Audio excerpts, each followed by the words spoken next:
This is Prep Period, an all-sports podcast by the Ventura County Star and the people at VCS Press.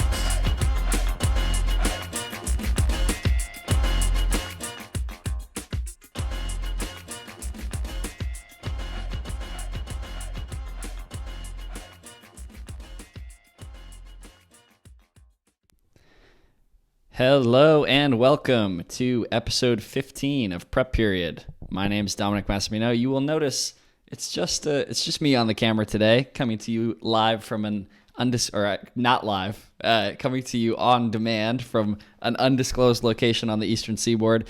That's because we have some Wi-Fi issues, and whenever Joe's mug comes on the screen, my computer breaks. I don't know why. But, we'll just leave that to the imagination. But you can hear Joe. Joe's, I believe, coming through loud and clear. Joe, can you say something?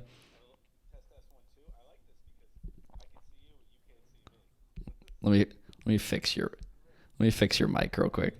Yeah, here we go. Boom, perfect. Say something now. There you are. Perfect. Okay, do your bit again. No, this is great. I like the fact that I could see you and you can't see me, and this is a whole new power dynamic. I'm kind of liking this deal, bro. Yeah, I told Joe off air. It's like if it's just me, I'm just gonna have to be really expressive to keep the video audience entertained throughout this. So I'll do lots of like, oh my god, that's a crazy take, Joe. Wow. all the mime classes that you took in Eagle Rock paying off. There you go.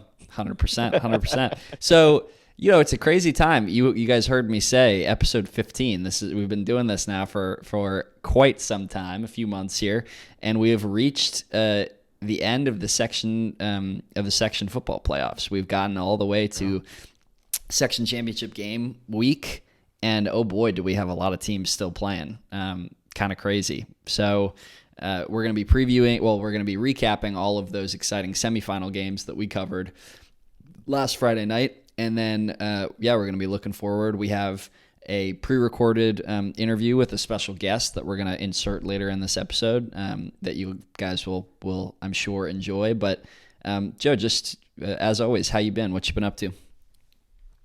I will say this, it is a holiday week. I think we need to mention that Thanksgiving is Thursday. And a couple things. First of all, Thanksgiving is my favorite holiday of all the holidays. It might be a controversial thing, but as somebody who loves to eat and as somebody who loves the traditions from whence we came, I love Thanksgiving, and I miss not going to be back east this year, unlike you. So I'm jealous that you get to be with your family and going to get to enjoy those traditional trappings and enjoy it. Have an extra slice of pecan pie. What's your favorite Thanksgiving dessert? Dude, I gotta be completely honest with you. Like, my favorite foods having to do with Thanksgiving are not the desserts. On dessert, okay. Yeah. Like, I do love a pecan pie, especially with like some coffee afterwards. Like that goes pretty crazy.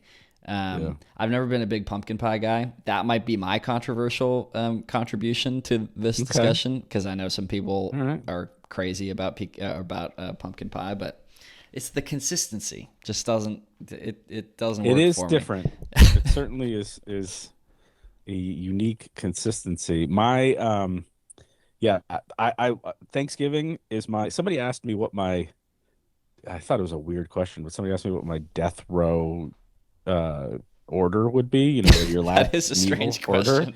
I'm like, what are we planning something? Yeah, what do they know about your clandestine criminal but it would activity? Be, Thanksgiving to me is the best meal. And only if you know how to cook a turkey right, though. That's a very important factor. I mean, the Italian trappings on that side of the family. I could just go. It's like a traditional. Just make this a Thanksgiving food review podcast. That'd be cool. I know, we really should. It's like our Thanksgiving is like the traditional New England Thanksgiving with like the immigrant Italian, everything to go with it. So it's this combination of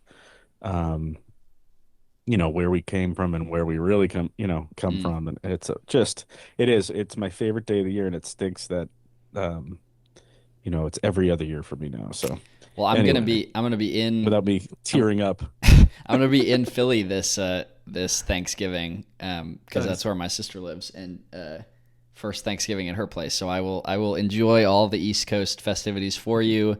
I will enjoy That's my right. favorite meal at Thanksgiving, which is the next day, the turkey and cranberry sauce and Oh, brie I'm the sandwich quesadillas. maven. Yep. So Ooh, that's the way you do case it, dude. cascadillas. Brie, leftover cranberry sauce, and turkey, preferably the leftover Yes. dark meat. Goes crazy. That's Try it if you haven't. essentially that's essentially I think I would say that's a version of the my favorite what the I take the dinner rolls and I make a Mm. ton of mini sandwiches, and Oof. I could make like 10. I could eat like five of those in a setting. Yeah, Don't the lie. left 10 to was the me. right number. 10 was the right number there. It's You I dropped that do make down. 10. We all heard. Yeah. If I'm back east, I literally make 10 for the flight home, and just they don't even make it to LAX. I love that. Well, so we're 6 minutes and 30 seconds in, and we have Yeah. not talked about any football. So you know what? I I'm think making that's an executive good. decision. Well, I'm well, bringing us let me tie back. it in. I'll tie it in. Traditionally, Thanksgiving is the target for the high school football teams, because back in the day that meant you were practicing ahead of a CIF semifinal. Hmm. The schedules have changed, which means now it's even more illustrious. Practicing. When we get to Thursday, you're going to have four county teams practicing, getting ready for CIF finals, Hmm. which I think it's the fourth or fifth year since they changed the schedule. So anyway, for some reason, Thanksgiving morning reminds me of Rhiannon Potke, who used to always go out to all the different practices on Thanksgiving morning. We used to always do a story from those practices. I went out a couple years ago and just to do some social. I love So that. I don't know. We'll see how I feel when I get up on Thursday morning, if I want to go hit a couple practices I wish just to I do met social. Rhiannon. We got some point in the future. I got to Someday, find a way to meet Rhiannon. I hear so many great someday. stories and stuff from her time here. Um, No, Rhiannon Potke, we're talking about legend. Legend, legend. Um, so Joe, why don't we start with so you covered the all local matchup in the semifinals between Agora and Right. Ventura, up in Agora, and you're gonna say it right all throughout this podcast. I Um, mean, I don't want to add insult to injury, right? there you go. So, So tell us about that Agora, game. it was as cut and dry as just the bigger team won. Ventura, I think we've figured out over the last 5, 6, 7 weeks that Ventura is a bully, and they've been bullying the teams. They've been playing in and I think they would like that. Characterization for I sure. think they'd understand that characterization. They've gone out and they've bullied the Division 6 playoffs, and they've pushed teams around, and no better example of that in this game, where James Watson, the sophomore, he ran for almost 150 yards in the first quarter. He threw a 41-yard gain on the first play from scrimmage. And honestly, if it wasn't for a little touch of the fumbleitis for Ventura, Mm. um, I think everybody who carried the ball for them fumbled the ball at least once, maybe except for Garcia, except for the quarterback. Everybody kind of, it was a little bit of they pounded the ball so heavily that, really, I think that was Agora's only chance to kind of stop them, was to try to force some turnovers. Yeah, and And capitalize off of the ones that they got. that's what they Yeah, did. Watson had 16 for 143. And then Tristan Savage kind of in the first half came in to finish the drives in the red zone. He had two touchdown runs in the first half as they took a 14-0 lead.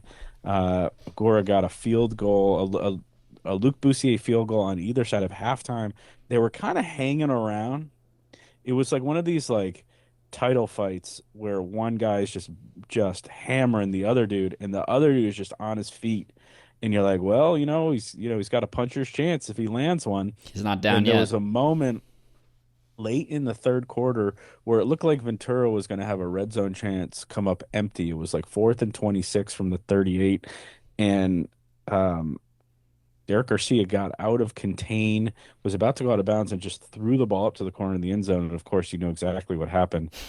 Jack Cunningham plucked the ball out of nowhere, got 2 feet down. It was just an unbelievable play. I think you love my video from that moment. Just the Yep. reaction on the sidelines of the people around me was equal parts shocking and profane, let's call it. They were I love they were that. shocked. It was great. Um, You watch it with the sound off, and then you watch it with the sound on, and yeah, it's great yeah. both ways. Oops. It's like, should I delete this? But it was a phenomenal play, and it was a honest reaction Yep. by the people around me.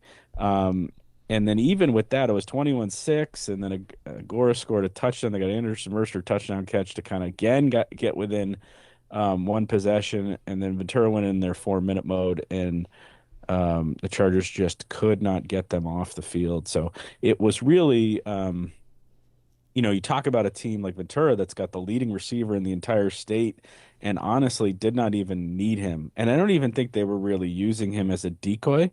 They Hmm. just said, I think what Tim Garcia said after the game wasn't so much that they didn't think Agora could stop them. It was that Agora, compared to them, had so many more guys that played both ways that their goal was to just wear them down.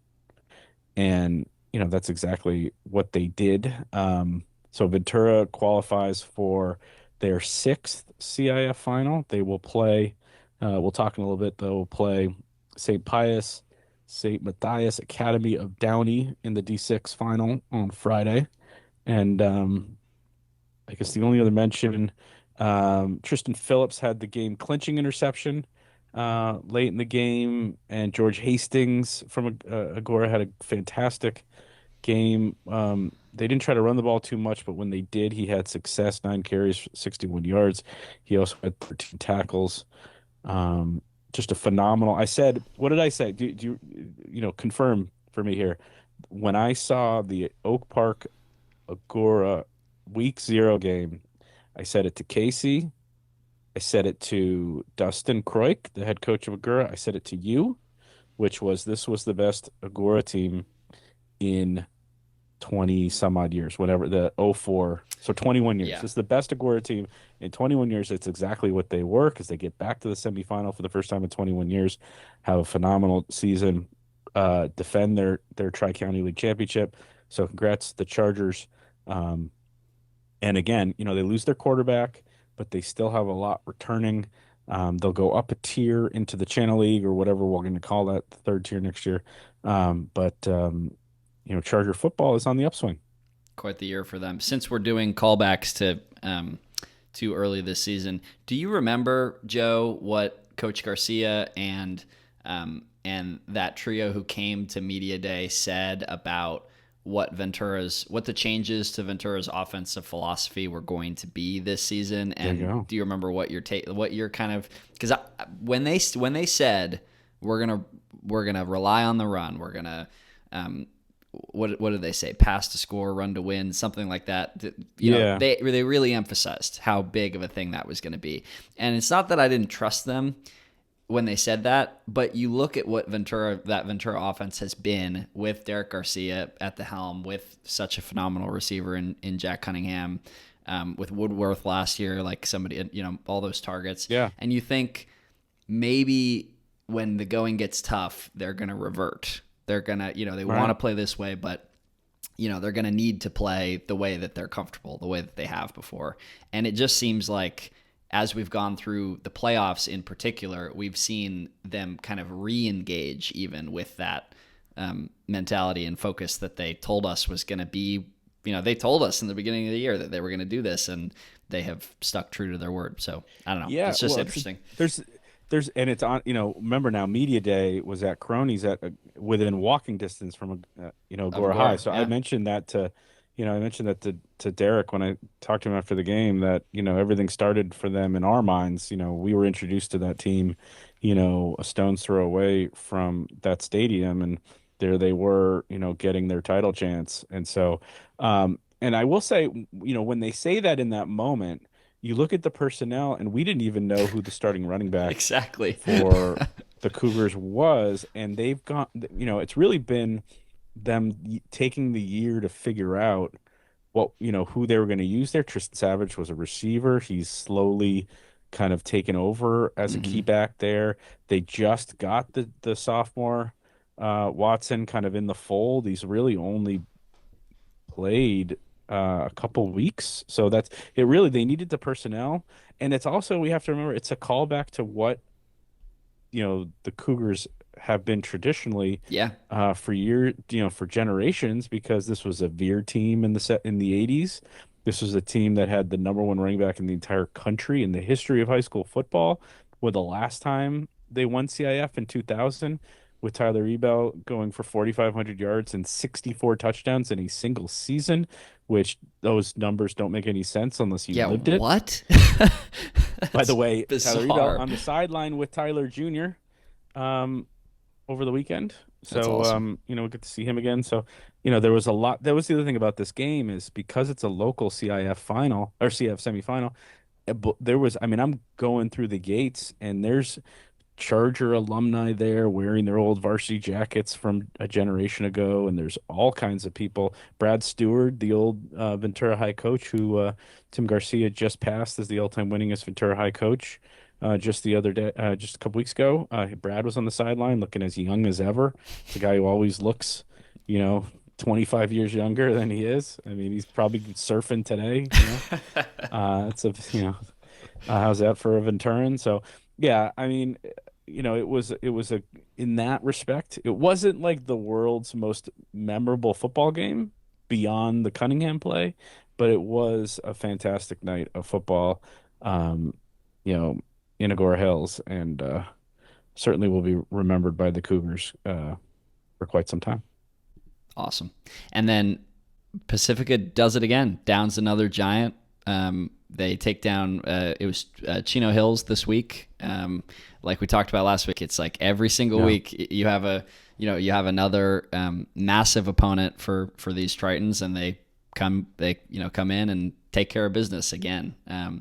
Taylor Lee completed 12 of 15 passes for 223 yards and 4 touchdowns. As Pacifica kind of breezes their way to that D3 championship game, Joe.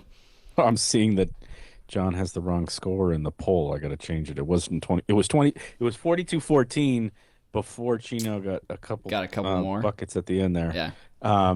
But I mean, the thing that you're going to remember about this game is that, you know, the Pacifica keeps taking the other team's best shot at just shrugging it off. Mm-hmm. I mean, that Amat game, It's they couldn't do 42-24. anything offensive. Just putting 42 it to out there. 24. Yeah. They couldn't do anything offensively until they get it wasn't a blocked field goal, but it was like a muffed field goal, Mm-hmm. into a fumble returned. And for them, Pacifica did not run an offensive play in the first quarter of the game and still was able to take a 14-0 lead early in the second quarter. I mean, it's absolutely it defies kind of logic almost, because Chino Hills pushed them around. They were worried. Coach Moon was worried about the Chino Hills offense and their offensive line, Mm-hmm. and they were big enough to kind of. Pacifica had a hard time getting off the field, and what they were able to just push and push and push, prolong the drive. Pacifica hung around, and then they forced the field goal. They blocked. It was an awesome blocked field goal, by Pee Wee Wilson, and then have you seen the play? I got to send you the play. I'm not sure I DeVille have. Warner. I laugh when I saw it for the first time. I audibly laughed because DeVille Warner scoops the ball up and just explodes. It was like Usain Bolt scooping and scoring, because they weren't like by the time he touches the end zone, there's nobody else in the frame. Like he just zips, he just takes off. And so it was, I mean, it just shows you again, DeVille Warner just continued to make play after play, and he's just just a really unique player, defensively for them. And so that was a huge play. They Moon says after they the jump game up 14-0. that flipped the game is the quote from Yeah, Coach Moon. that And one play. hard to imagine picking any other play than that to You talk can't about. argue it. and then Chino Hills hangs around. It goes from 14-0 to 14-10 at the half. They're driving. Chino Hills has a chance to take the lead early in the third quarter, and I don't think it made it into the story, but it was what Derry talked about on when we interviewed Mike after the game on the Spaces. Um, Isaiah Phelps stops a Chino Hills 4th and short play to get the ball back, and from there, Pacifica just dominated them. So Phelps goes 113 yards and a touchdown on 17 carries, 17 tackles, and a fumble recovery, and that huge 4th down stop. He continues to be, um, you know, arguably the best two-way player in Ventura County, one of the best two-way players in the entire state this year. Anthony Jacobs reeled in 5 catches for 95 yards and 2 touchdowns. He continues to have an awesome playoff run. And, we'll talk shortly about Pacifica's drive down to Palos Verdes on Friday in the Division 4 final, or Division 3 final, which will be one of the few. Pacifica becomes one of the few public schools to ever go to back-to-back CIF finals in county history. To be a great team, you have to have an identity, a way that your group is going to win games when the going gets tough. And like, what's cool to see about Pacifica, and it was this way to a certain extent last season too, but really this year it's like you're going against a team with a phenomenal offense that you're worried about, and your defense steps up, and then your offense goes out and explodes for what was it, 6 scores in this game.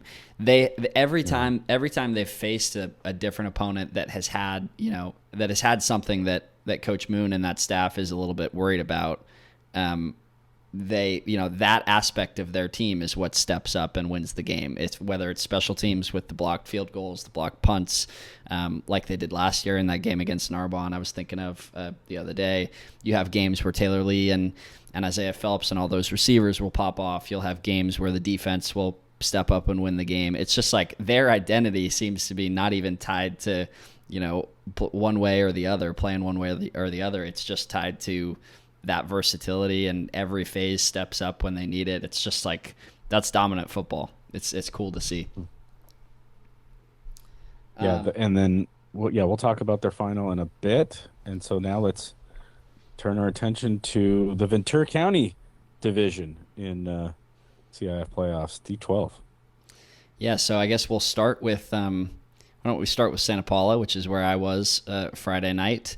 Nice.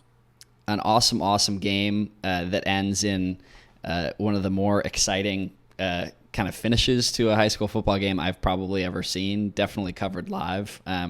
Luis Ventura, who Joe has already coined a nickname for, the sophomore kicker, nails a 25-yard field goal with 7 seconds left on the clock to secure the 17-14 win for Santa Paula over Bellflower, sending Santa Paula to its first CIF title game since. Have we confirmed what that date is, Joe? Yeah, 1963. 1963. A little bit of a snafu. Had to correct initial. Last time they won was 75 years ago in 1950. Last time they've made it, 1963. They lost to Brea Olinda, a team that year beat 3 Ventura County teams on their way to CF title. I think Buena was one of them. Derry sent me that text earlier today. Let me see. Let me dig it out as you go on here. Yeah, so it was a very kind of interesting path for Santa Paula getting to that point to set up, the game-winning field goal. It was a messy game in a lot of ways for Santa Paula. You have the final stat line for quarterback Rene Vega is 15 for 24, passing for 186 yards. He's picked off twice, including on one of the final plays of the first half in the end zone. So kind of stealing a score away from the Santa Paula offense. And then you have a fumble from Sebastian Alcantar, who had a very solid game, running back and middle linebacker, kind of the heartbeat of that team. He fumbles the ball away in a position to go up a score late in this game. But what ends up kind of being the real impact plays to set up the scores that give Santa Paula the win are a pair of punt blocks in this game. I want to look this up because I want to make sure I get the names right. Unbelievable. These guys deserve, deserve to be shouted out. Special teams, baby. Yeah, junior linebacker Aiden Ramirez blocks a punt that was returned 35 yards for a touchdown by teammate Diego Ornelas to give Santa Paula the first score of the game. They go up 7-0. Ends a full quarter, full scoreless first quarter. Beginning of the second quarter, they get that score. And then late in the game, defensive end Gael Flores, who we've actually heard a lot about, heard from Coach Kroik. Coach Kroik, when I asked who the most impressive player on the field when they played Santa Paula, when Agora did, was Gael Flores. Caused some problems for Gavin Gray in that game, but he gets the punt block that sets Santa Paula up on the 20-yard line, and then Sebastian Alcantara runs in a touchdown to tie the game 14-all. So both of their two touchdowns in this game were set up by these blocked punts, or directly got from a blocked punt, scooped and scored. So pretty impressive stuff from those two. But the hero ends up being their sophomore kicker. His first attempted field goal this season is this game-winning kick. You imagine. Yeah, just incredible stuff. My favorite moment of the night was after the game was over. He's walking off the field to the locker room, and there's just a throng of Santa Paula parents and students and whatever, and they just mob him. He can't even make it to the locker room. Everybody's patting him on the head. There's a video of it on Twitter. Just a really cool moment and an amazing moment for Santa Paula going to their first CIF final since 1963. There we go. And that's just half the story in D12. Mm-hmm. Grace headed back there. Obviously there's been a lot kind of, over the last few years.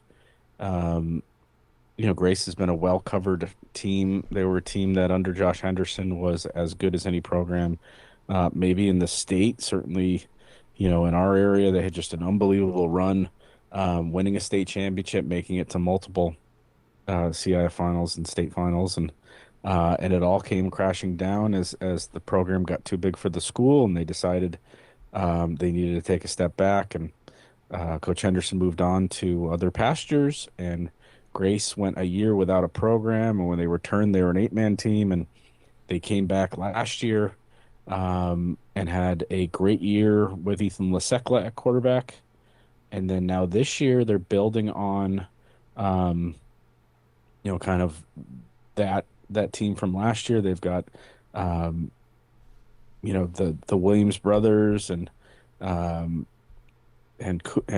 Landon, and just that they don't have much. They've got 14, 15 kids, but they've got enough. They've got each other, and it's just really impressive what they've been able to do with a bunch of kids playing both ways, and they've beaten really good teams throughout this run. We'll talk about it when we talk about the D12 final in a little bit, but Jake Williams, I think I put it in my preview today in the Joe Stradamus column. He's got over 100 carries just in the playoffs. I mean, remember, he's doing it in a different way, but he's kind of been the Elijah Royster of these playoffs. Yep. Yeah. Where Elijah Royster was like the breakout guy last year and had 7 touchdowns as they made state.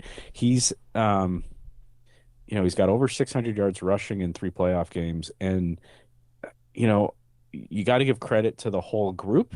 I don't want to say he's carrying them but he certainly is carrying more than his share of the load and has been phenomenal. And Riley Williams is chipping in with a big shot here and there. And, they've got kids on defense and up front that are making big contributions. And so, it's just as somebody who was here when somebody who saw the former Grace program when they, were at their heights, when they were one of the best high school teams we've seen around here, to, when, felt the absence when they weren't here and watched them come all the way back. It's just been an incredible story. And so we've got, what's going to be a really memorable night in Thousand Oaks at Cal Lutheran University when Santa Paula and Grace School match up. One of those teams is going to get out of there with the D12 title, and they will have earned it.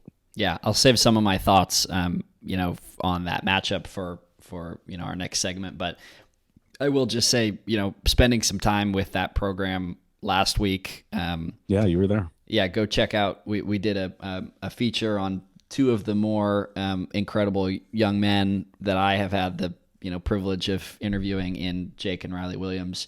And what a story! Yeah, what a story on Great those job, two, Bob. and kind of just the Grace football community. Very special. So go read that online at vcstar.com. But yeah, you go out to the field there, and you're not necessarily sure you're in the right place. you walk out and you're like, Yeah, okay, that's I see a couple kids in pads. I see there's some soccer players out there, the baseball teams practicing. Is that the football team? That group right there, huddled up, and Yes, it is. and you walk out, and that is Grace football. The 20 or so kids that are out there suited up, and with Coach Tom Coate out there barking instructions, and it's just very cool to having not covered a Grace game this season, to kind of read about their exploits on the playing field and come to one of their practices and see what the work is that they've been putting in to create those headlines that have been running all season is just a really cool thing. So I'm just so excited to see this D12 final. It's going to be pretty incredible. Before we move on from the game itself, the one really kind of impressive but kind of minutia sort of note that needs to be said is that Grace won that game last week on the road at Coachella Valley, 49-42 in on a natural surface, a very muddy field. And as somebody who has kind of covered high school football during the when artificial surface has kind of taken over the new field turf and all that, Mm-hmm.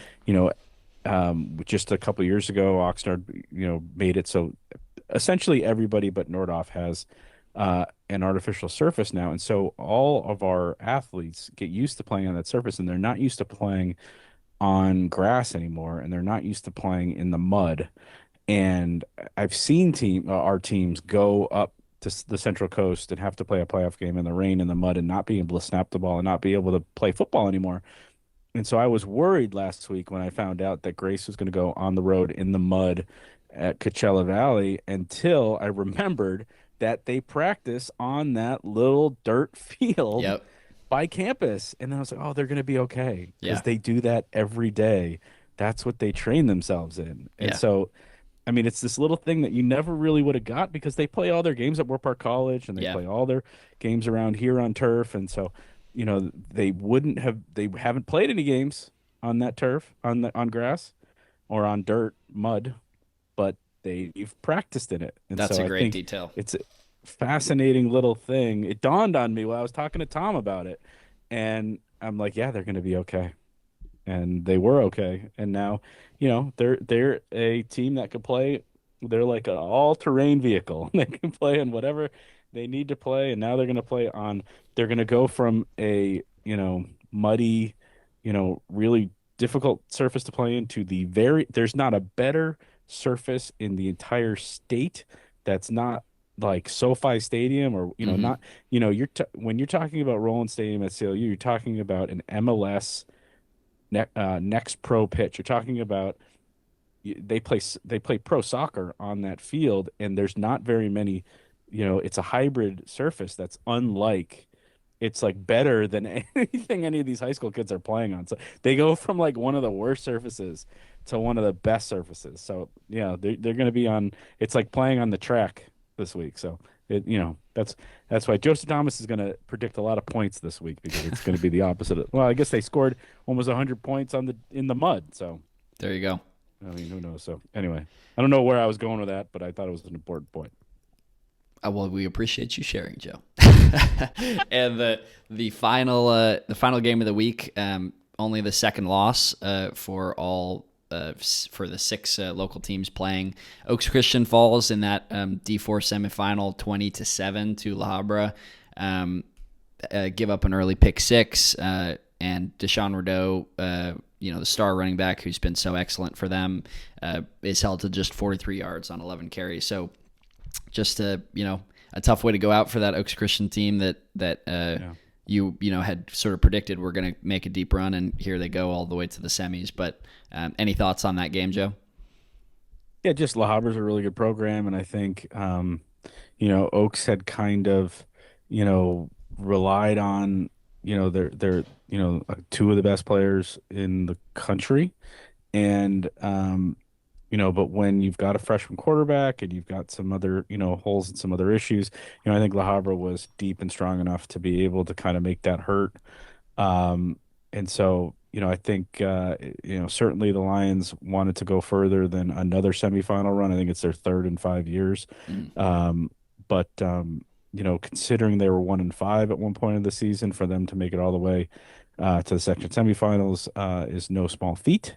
And, looking forward to seeing, and again, it's a very, very young group with a freshman at quarterback and sophomores all throughout the receiving core.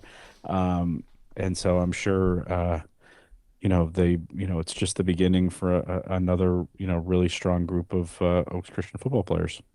Perfect. And give us the quick rundown on local college football before we move on to some more prep talk.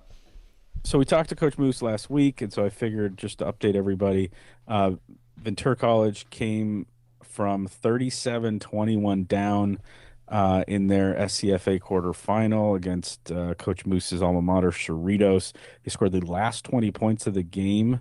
They looked dead and buried, and then everything went, it basically was 15 minutes and 1 second of just dominant football for them to save their season. 41-37. Brayson Leon threw for 427 and 3 touchdowns.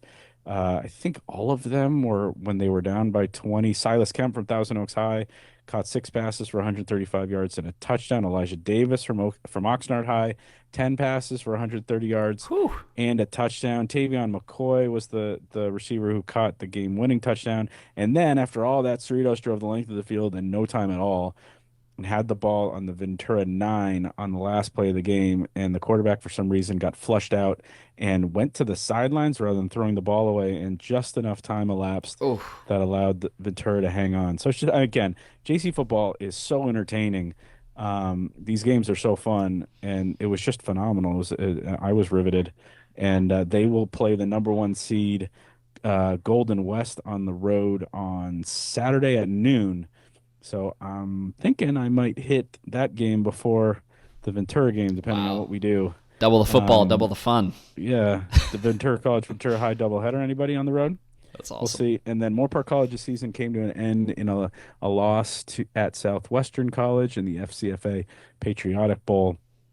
Southwestern had like 8 sacks and really limited Moore Park's awesome passing game. I think they had 178 yards and a touchdown. Nolan Story from Newbury Park High had 12 tackles and an interception. For Moore Park, Nick Andrade from Moore Park High and Jaden Mosley of Oak Park High also had great games on the defensive front there.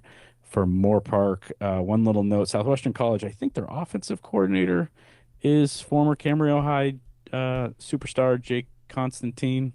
I don't think he's the head coach there. I think he's the offensive coordinator. So anyway, a little bit of a local connection on the other side of that Moore Park College bowl loss. So anyway, VC plays at Golden West, 12 noon on Saturday morning. They're the number 1, or at noon.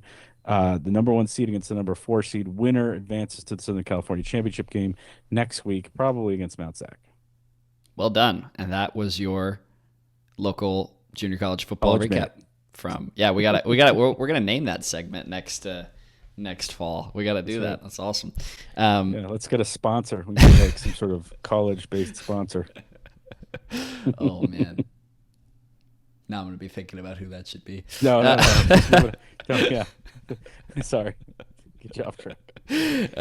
So we'll talk real quick about last thing I did before going on vacation was head out to Mount San Antonio College for CIF cross country finals. Was an exciting day there early in the morning on the rain course. was a very, very, very muddy from all the rain we've had. So they swapped the rain course, which is, for those of you who know Mount Sac and know high school cross country in California, that the rain course, which they have run a few times, especially since the course changed a couple of years ago, is basically just all on concrete. So these kids are running essentially a road race with very few hills. Some of the times that came out of the races on Saturday were absolutely unbelievable.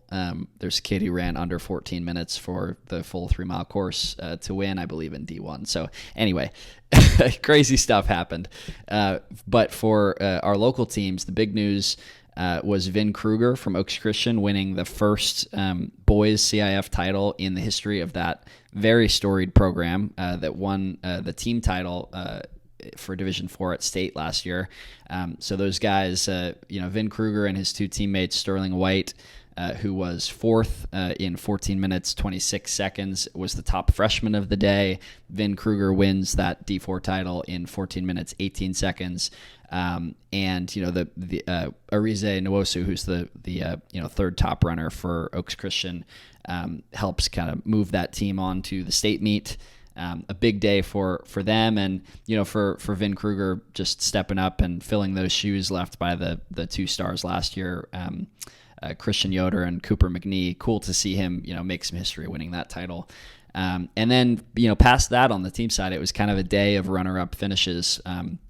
The Westlake girls, who we've talked so much about, led by those fabulous two freshman twins, Anais and Sabina Cruz, finished runner-up by just 8 points to Claremont.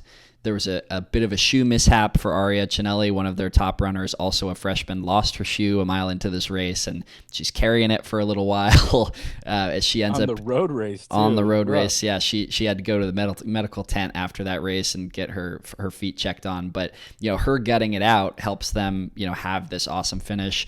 This Westlake girls team had a three-way coin flip just to make the finals of CIF cross country last year. They come back and finish second, punch their ticket to state. So a big day for them. The Oak Park boys get the runner-up finish thanks to a great run from their sixth runner, who, if you know cross country, there's only 5 scorers. Your sixth and seventh runners are to break ties. And in a rare situation like this, their sixth runner, Jaden Chan, breaks a tie and gets them that second place finish. Both teams had 150 points, and there was the tiebreaker there. So shout out to Jaden Chan. And then the Foothill Tech boys can't quite knock off Jay Sarah, who's a dominant force in boys cross country for Division 4 in that same race as the Oaks Christian boys. They lose by just 3 points. Jay Sarah they get, I think their top 5 runners were in the top 20 of that race, so hard to beat that. But they will get another crack at them at the state championship meet. And then the last big storyline is Alo Curtis of Ventura. She finishes runner-up in that Division 2 girls race, helps Ventura punch their ticket to state as a team as well. She finishes runner-up to Summer Wilson, wins this race, a runner that she beat at the Clovis Invitational on the state meet course earlier this season. She runs off, finishes in something like 15 minutes and 15 seconds, is never touched in this race. Alo is a second place in 16 minutes and 13 seconds, but a big run for her for second place, and again, she'll get another crack at Wilson at the state meet. So a fun day of cross country out there early in the morning. I was running around and trying to keep up to take photos, and my goodness, these kids are fast. Well, and the effort that you're putting in from a late night of football at Santa Paula to getting down to Mount Sac really early in the morning. We're really thankful for the job that you're able to put together and be able to grab those photos and get those stories. And certainly it's you're in playoff form too, brother. Nice work. It's a labor of love. All my cross country people know how special that sport is to me. So we're always going to cover that. And I moved the Deuces stat of the week down here so we can. It's a perfect kind of segue into previewing those CIF finals. Do you want to take it, Joe? You want to read it out for us? Sure. 18 Ventura County football teams have played 14 games in a season. So remember, we got like 25 local teams. So it's most of those teams. Santa Paula makes it 19 on Friday when they play their 14th game against Grace in the D12 final. The Cardinals back in the day played 11 games when they won two of the county's first three CIF titles in 1948 and 1950. And this is their shot at a first championship in 75 years. Exciting. Let's go through these games fast. I mean, we've sort of set the stage in the recaps, talking about what these teams have done so well in this run. We are probably going to drop in right about here our interview with Nice. with Tony Henney, talking about Pacifica, talking about Palos Verdes, who his team Dana Hills. Thank you. I was going to say Dana Point. His Dana Hills team lost to earlier in the playoffs. Gives some very interesting background and a little bit of a scouting report for you Pacifica fans who are going to watch this game. So we'll drop that in now. All right. Prep period welcomes Tony Henney. Many of you guys will remember and know him well. The 1995 Nordhoff graduate, was a receiver for Ventura County Sports Hall of Famer Cliff Farrar. He was part of the first Nordhoff team to play in a CIF final, and everyone will remember him being a 3-year in a row CIF champion head coach at Nordhoff and Trabuco Hills. His 2013 Nordhoff team beat Pacifica, Thousand Oaks, Sierra Canyon, and Bishop Diego twice in the same season.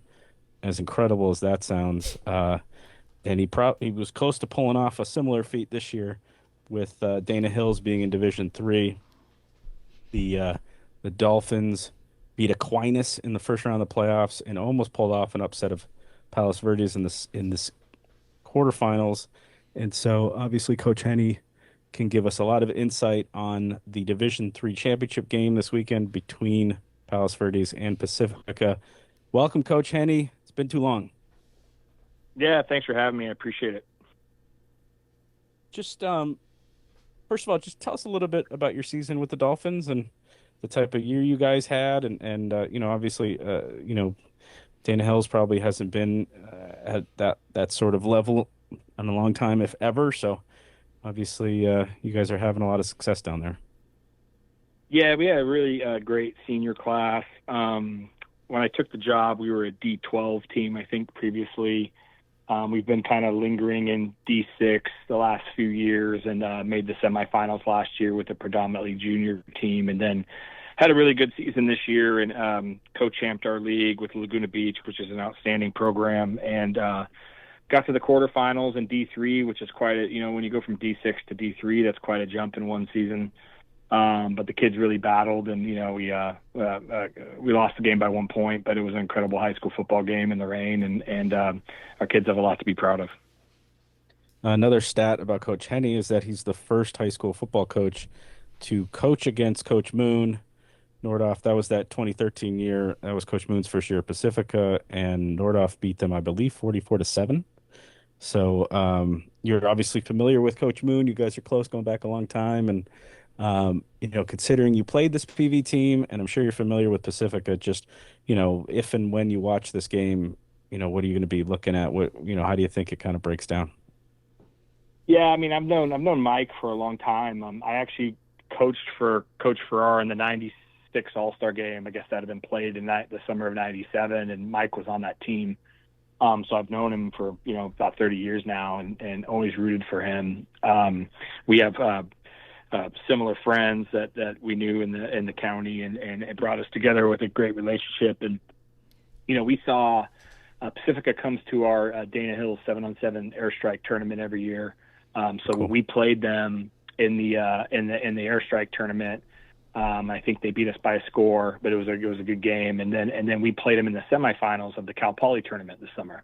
So we got a chance to observe them twice, and the great program that he runs, and then obviously playing Palos Verdes, who was the D5 champ last year, and I think they've won 9 straight playoff games now. They're a great program as well. So I think it's a good matchup. I think having watched Pacifica this summer, and then watched Pacifica last Friday night, I got a chance to watch them against Chino. I just think Pacifica has a big time speed advantage going into the game, just with general overall speed. And I think that's going to be tough for Palos Verdes to run some of the coverages that they like to run with the speed that Pacifica has, and still be able to, help with the back and the run game. I think you've got to help the slots and the corners and the safeties have got to have some help underneath, and that's going to make them light in the box. And I think that's a big advantage for Pacifica.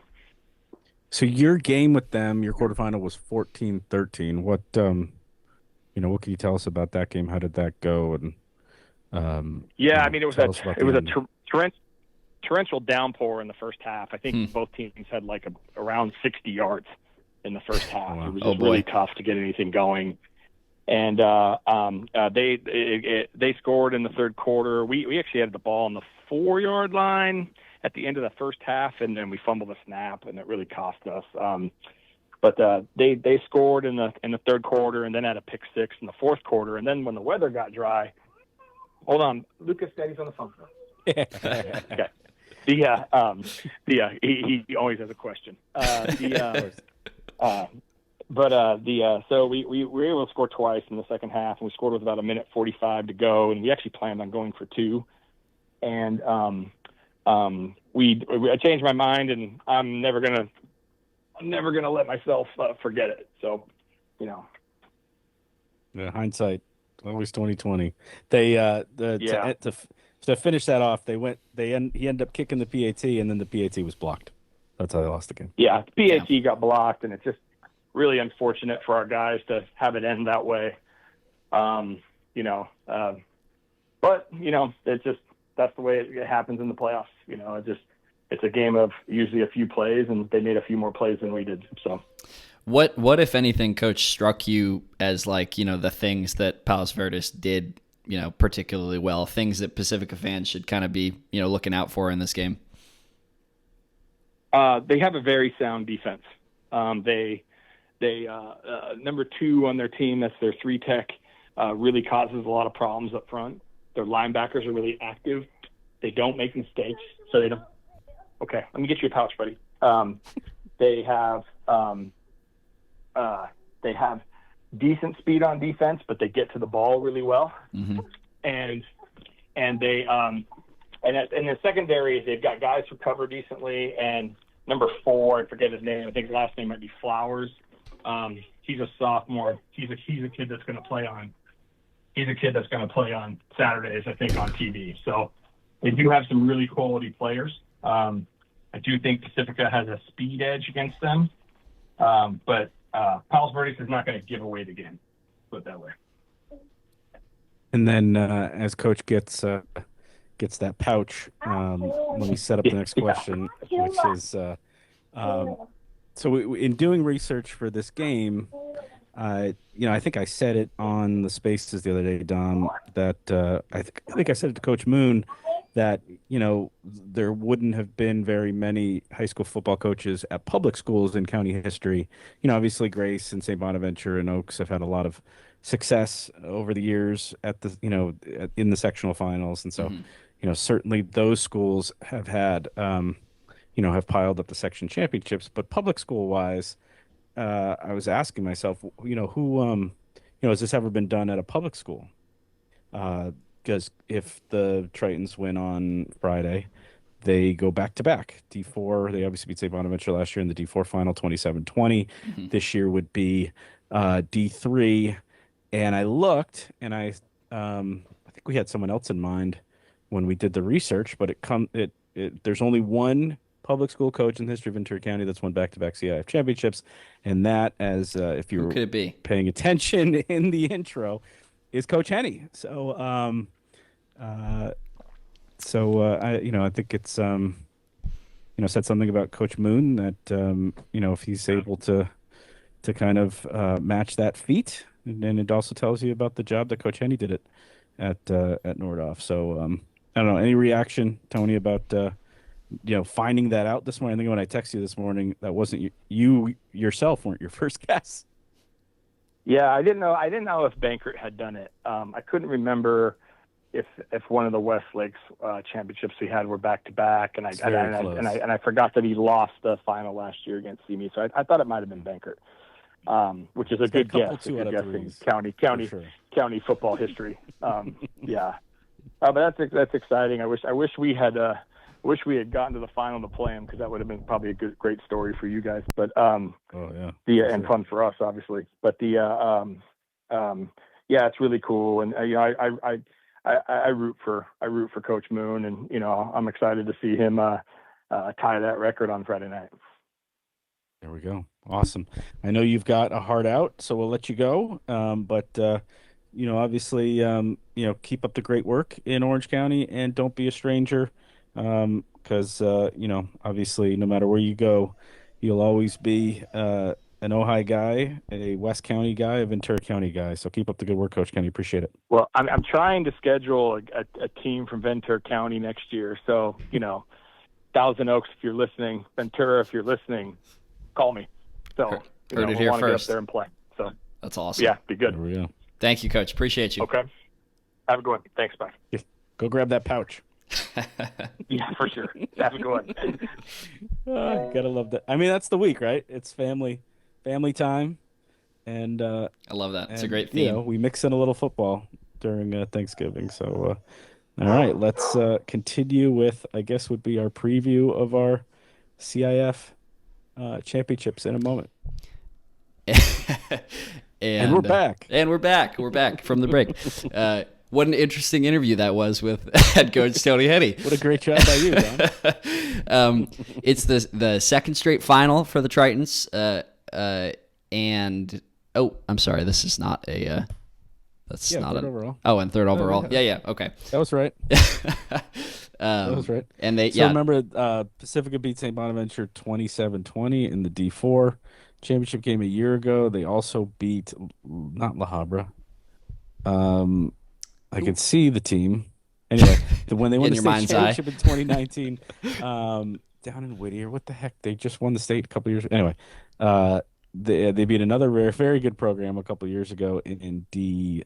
Mm-hmm. So you've seen that trend. Pacifica has gone from 6 to 4 to now 3. Very similar story as Dana Hills. Yeah. Now that with going from D6 to D3. And Palos Verdes, right? Palos Verdes, these two teams, actually, this matchup is kind of sneaky important for the coaching staff in a way that after Coach Moon got his very first playoff win in 2015, Pacifica, the team that knocked him out was Palos Verdes. And so I know that coaching staff has kind of been waiting a decade for some sort of measure of vengeance. They're going to go down to Rancho Palos Verdes off the peninsula there on Friday night and do what they can to kind of gain that a little bit measure of revenge. It's going to be a really big time game. Palos Verdes has won 9 straight playoff games, like Tony said, and they won the D2A state championship game last year, right? Pacifica was in the 2AA game. I believe so, yeah. So the winner of this has a very good chance of, I think, going to the 1A game this year. I think that's what Cal High Sports has Pacifica as the estimated team to come through to play the winner of the San Diego Division 1 game in the 1A game. So that's, what may happen in the coming weeks if Pacifica is able to win this week, or PV could take it by winning that. But Palos Verdes, as we said, beat Tony Henny's Dana Hills in the quarterfinals 14-13, where he had a shot he was thinking about going for 2 to steal it and then change his mind, and then the PAT got blocked. And that'll, one of those games that Coach Henny will, think about for quite some time. And obviously we all have hindsight's 20/20 for all of us. Indeed. Pacifica up to number 21 in the CalHighSports.com state rankings this week. Other agencies have them even higher. Let's see, anything else about this game? Oh, there's a big breaking news today at the luncheon. Eric Sonheimer of the LA Times reported that Palos Verdes' quarterback has a broken finger or Oh, broken wow. thumb on his passing hand. That is big news. So that changes things a little bit. And you begin to kind of wonder if a certain offensive player might have a chance to come back in this game. Um, we don't know for sure. I thought he might play last week, Hmm. so that we might have a little bit of a recharge Pacifica team, but we'll see. And then obviously the thing with Pacifica is that they've played three really good teams in the postseason. They've beaten them all by an average of 20 some odd points. They have taken a number of good shots and really just shrugged them off. I mean, it was no score with Ama in the second quarter when the field goal was scoop and scored. They did, again, like we mentioned, did not run an offensive play in the first quarter against Chino Hills. Chino Hills kind of pushed them around for a quarter and a half, Hmm. and Pacifica was still able to kind of take those hits and get the field goal block to take the lead and go up 14-0 when they finally put a drive together, when they were finally able to get their offense on the field. So, um, Pacifica has, I think, it hasn't been an easy postseason. They're just kind of making it look easy. Yeah, And that's a good way so, of putting it. I think it just shows you how good and deep they are. And they've got a chance to become the 10th team in Ventura County history to go 14-0.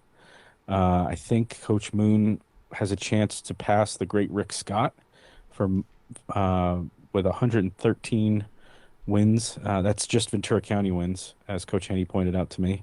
Because Coach Henny, I think coach with Coach Scott at some point. Anyway, Coach Scott from Buena, one of the fantastic coaches from a generation ago. And yeah, so that that'll be my Friday night.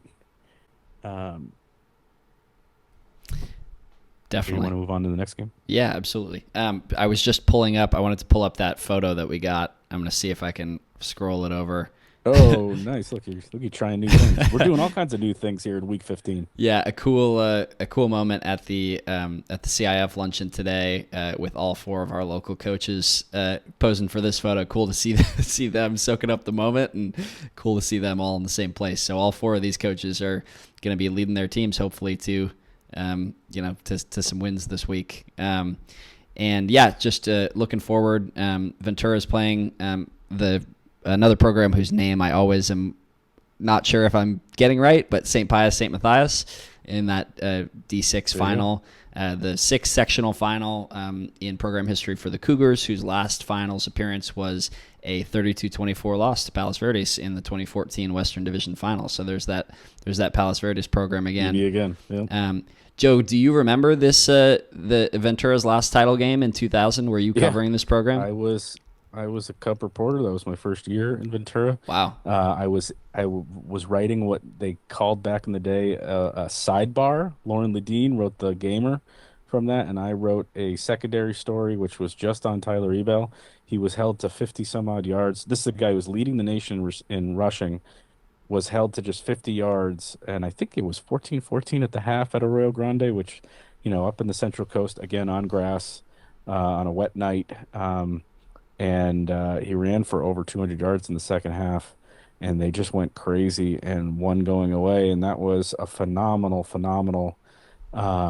Ventura High team coached by Phil McCune. Billy Griffin, the center, played at Florida.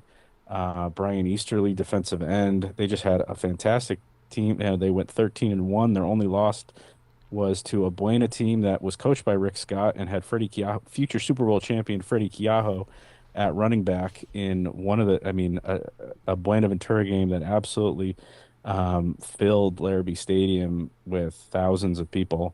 It was one of the more memorable high school football games that we've covered in the last quarter century. And yeah, that was a phenomenal team. And Ventura, every Ventura team kind of the last quarter century is kind of in that team's shadow until this team goes out and does what they can do. on Saturday night in Downey.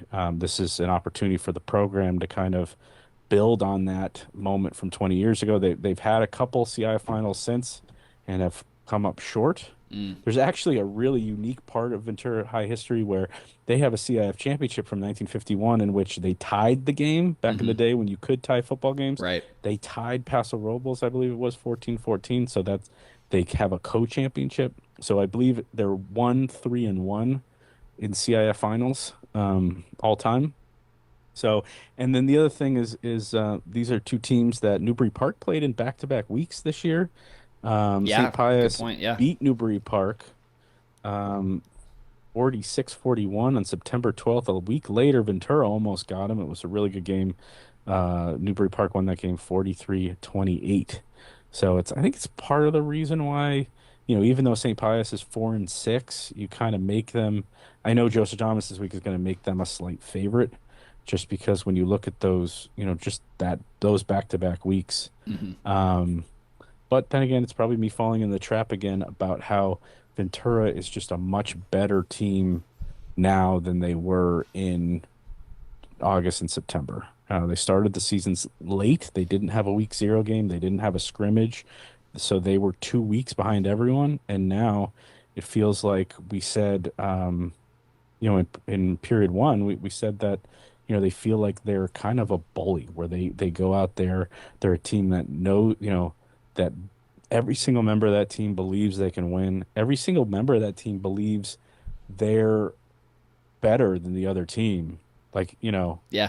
and not just and like almost like it's an insult that they have to go through the motions of beating the team they're playing. It's almost that. Yeah. It's almost that. You just it kind of feels like that mentality is derived from their all-world linebacker Tristan Phillips, who just he just like throws everyone around and is just physical and Hmm. dominating and big and bad, and that's kind of what they are right now. So, Well put. um, I think that's the way that they've run through this playoff race is they've been big and physical, and then Jack Cunningham does something special, and it all kind of comes out in the wash, and they move on. So, I wouldn't be surprised if they're able to overcome and progress to what would be the very first state regional in Ventura history.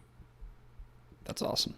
And we, of course, have, our all local Division 12 final between Santa Paula and Grace over at CLU. It's the 13th All Ventura County football sectional final dating back to Camarillo's 16-14 win over Ventura in the 1984 Coastal Conference title game. It's a little before my time, Joe. Just a little before my time. 20th all local final, or the 20th final involving two local teams, so including all of those all the schools on the periphery of Ventura County. It's the 11th sectional final for the Lancers, who are second only to St. Bonaventure with 13 among county teams, and all 11 of those have come since 1999, my birth year. There you go. Grace lost the. Yeah, you want to take that, Joe? No, it's just that some of those great all local CIF finals games. The Camarillo Ventura game from '84 was played at the Coliseum. It's a game that it's another one of those famous games that kind of everybody around here talks about. That was the next year. Thousand Oaks played Channel Islands in the Coastal Conference Championship game, which was honestly Channel Islands' last. The semifinal was Channel Islands' last playoff win Wow. before this year, which shows you what they've done. And then St. Bonaventure has a bunch of memorable CIF championship games against Dordoff and Westlake. They beat Ventura in '04. They in Moore Park in '05 and '08. There's the really memorable Westlake Moore Park game in '09 where the freshman quarterback Justin comes off the bench and leads them on a last-second drive when Nick Isham gets hurt. We just talked about Jake Constantine. He beat the Camaro team in 2015 that beat TO and Max Gillum, and then obviously we had last year's Pacifica St. Bonaventure game. So this is the 13th edition of an all-county CIF final, and when you add in you've got the Grace story of them kind of resurrecting their program and continuing their greatness. And then you've got Santa Paula, which is, a small public high school that is supported by the whole town and the whole community. You've got the rivalry with Fillmore. You've got everything that is Santa Paula Fillmore. It was on the Spaces the other day when they mentioned that the game was going to be played at CLU. I thought to myself, like, is Roland Stadium's a beautiful venue. I wonder if it's big enough for a CIF championship Is game this college? involving Santa Is this Paula. college venue going to be big enough to have enough stands for all of those Cardinals fans? That's an awesome question. Don't forget, this is the year they moved the Santa Paula Fillmore game to one of the biggest high school venues around, to Larrabee State. They thought about Roland Stadium and didn't quite. Well, they also thought about VC, and I wondered if VC was going to be big enough. Yeah, good point. So I don't know. We'll see how this goes on Saturday night. This is going to be your game, and it's this is going to be a big. Anytime Santa Paula plays in a CIF final, it is a big moment, and it's obviously a big moment again for Grace, having battled back, football having been resurrected at that school, and so, and they, anyway, yeah, just really excited about that game. To me, the single coolest thing about this matchup in all of the things that we've talked about is these two teams start the season against each other in week 1. Yeah. They play in a game that both you and I were kicking ourselves on the pod that next week for we wish we could have been there. A 45-34 win for Santa Paula over Grace in that game. Lots of points scored, lots of explosive plays, it sounded like, and then these teams, progress all the way to a CIF final, and they're playing again. It's just, the season's gonna be for if either of these, whichever team doesn't move on, their season will have been, bookended by games against this opponent, and just it's cool the way that for all the times where we gripe about how the brackets play out and who's playing who, like, kind of a cool thing for us to have these two teams facing each other. So pretty cool. Yeah, there has been something really cool about this postseason in which we've had one all local game every week. From in my preview this week, I mentioned how is Grace going to they want to be Lions this week. They want to do what Oaks Christian did to St. Bonaventure in week 1, and Santa Paula wants to be Cougars. They want to do to Grace what Ventura was able to do against Moore Park in the quarterfinal week, where they kind of were able to build on their first win and win the second time. I've just called up the box score from that week 0 win. Obviously,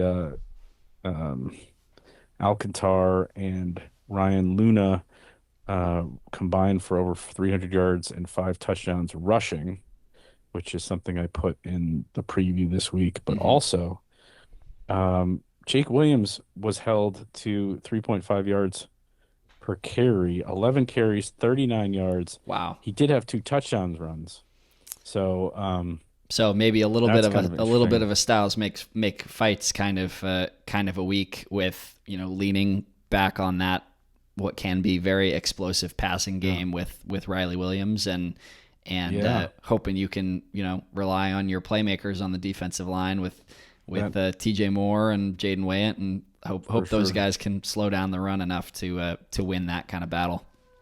Yeah, Riley Williams threw for 330 and 3 touchdowns, all to Landon Cooper. Landon Cooper went 9 for 195 in that game. I think he also had a pick. And incredible stat line. That was the apologies, we weren't familiar with your game, Landon Cooper week.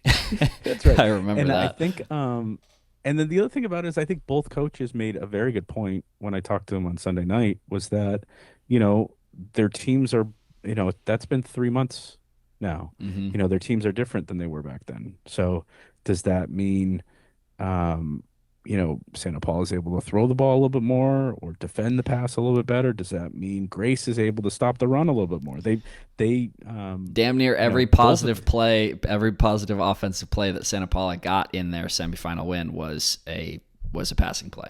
So talk about things have changed. I mean, that's a big difference. Sorry to interrupt. Go ahead, Joe.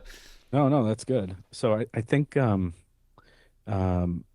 just think it's all the past is all prologue, and both of these teams will have the final say on, both of their incredible seasons this weekend at Roland Stadium, and that's Friday night, 7 o'clock in Thousand Oaks. And I don't know what capacity is at Roland Stadium, but I'm sure we'll find out by the time the ball is kicked, because I don't expect there to be an empty seat there. Tickets for all three of these divisions, Division 3, Division 6, and Division 12, are available at gofan.co. General admission is $15.70, and student or child tickets are $8.35. Joe, you got anything to plug before we get out of here? This is a long episode. I'm very quickly checking if there even is tickets available here, but I'm going on GoFan right now, and it looks like they are available.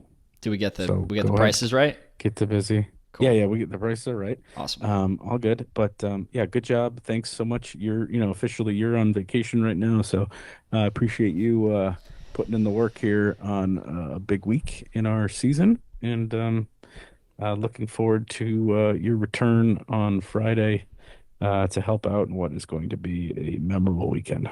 Can't wait. All right. Appreciate you, Joe. Appreciate everybody who's listened this far. Keep an eye out for all of our coverage coming up, and we will see you next time.